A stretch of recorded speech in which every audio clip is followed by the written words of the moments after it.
pamusana pemari. Judha akatengesa Jesu pamusana pemari. Munhu chete afanani nemari. Munhu chete afanani nemari. Ama musapedzana pamusana pemari. Ama musapedzana pamusana pemari. MuZimbabwe musabatana kwiyo pamusana pemari.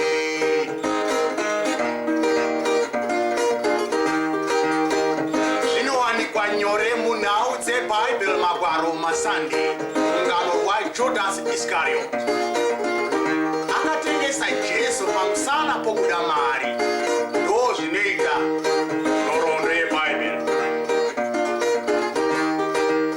Asi dzimwe nguva ini ndinoti kwete, haana kutengesa nokuda mari chete kuno. Waiva nezvimwe zvinhu zvaaifunga pakati paJesu navaJudha, nokuti rudzi rwavaJudha ndo rwakanga ruchivenga mambo Jesu, ndo vaida kumuuraya. Iye aziva kuti vachauya nokwandiri. Zvechokwadi vakaenda kunobvunza kuti tiri kutsvagawo mambo Jesu weNazareta. Tingamboona sei? Zvikanzi musatambudzike, ndinogona kumuwana, muchaona wandinotsvodana naye.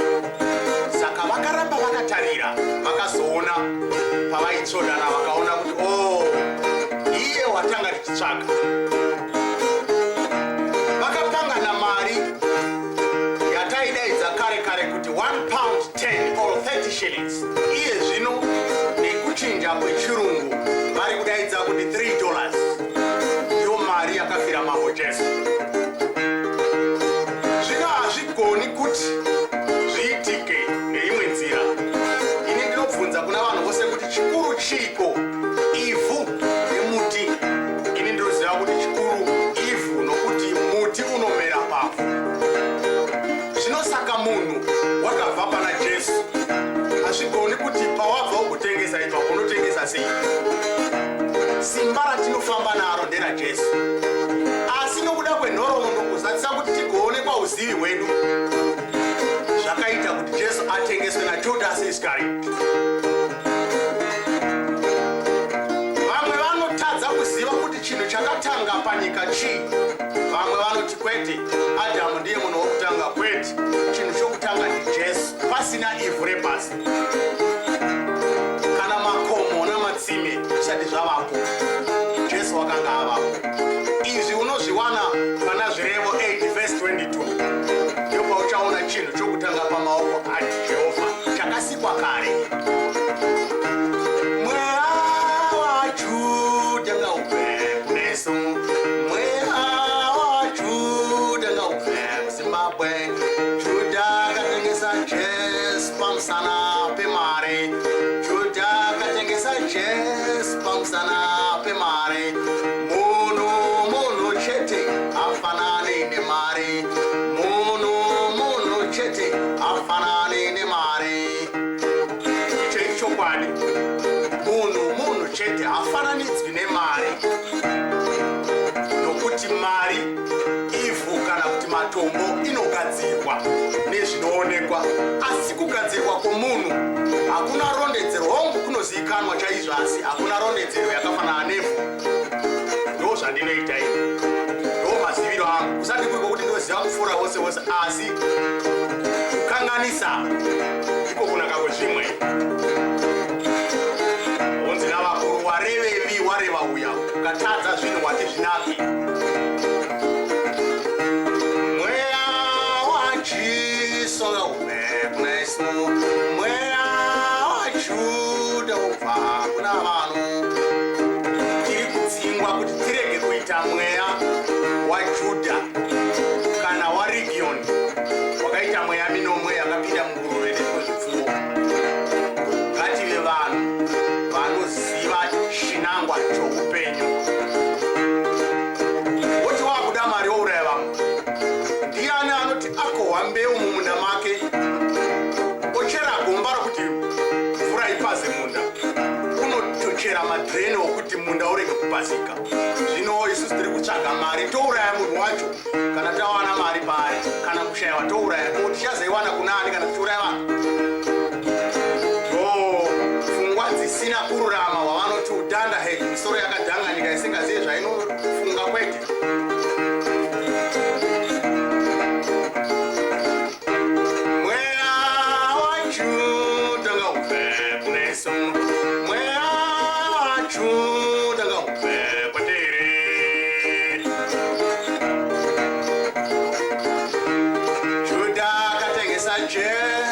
pamusana pemari.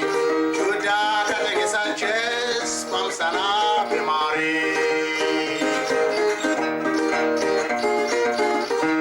Mweya waJuda ngaupe Zimbabwe.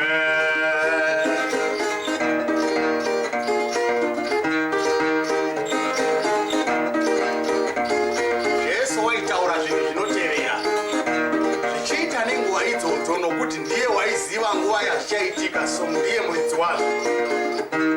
Hatiti Mwariwo nokuti Mwari une waaituma.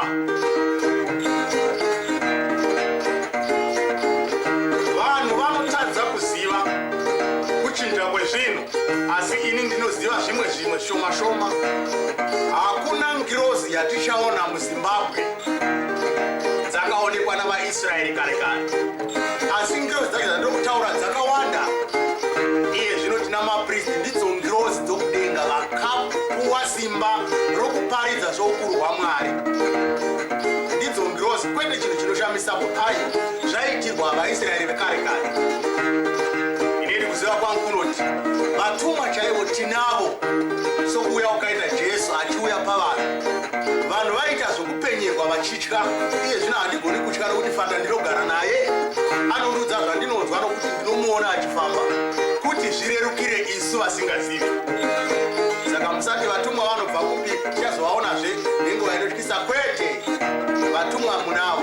Kana uri mwana womufundisi, uri mwana womutumwa, munhu unokurudzira vanhu zvoukuru hwaMwari, ivo vatumwa variko iye zvino muZimbabwe. Hatichaoni zviya zvaipenyera vaJudha, hazvichagoneki. Ini ndinoti kunyepa, hauchaoni chakadaro. Yakava nhoroondo yakapfuura, asi iwe ziva kuti mutumwa unaye.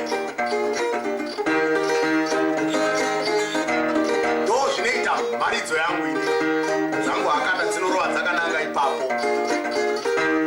Mweya waJudha ngaupe kunesu, mweya waJudha ngaupe kwatiri.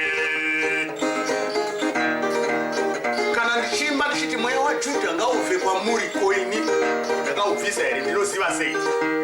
Saka ndichiti ngaubve kwatiri. Ndo zvandakaona zvichiitwa nevanhu vanogona kuparidza kune njere mukati. Hazvirevi kuti ini ndiri muparidzi, kwete, asi neimwe nzira ndiri muparidzi. Mweya waJudha ngaubve kwatiri.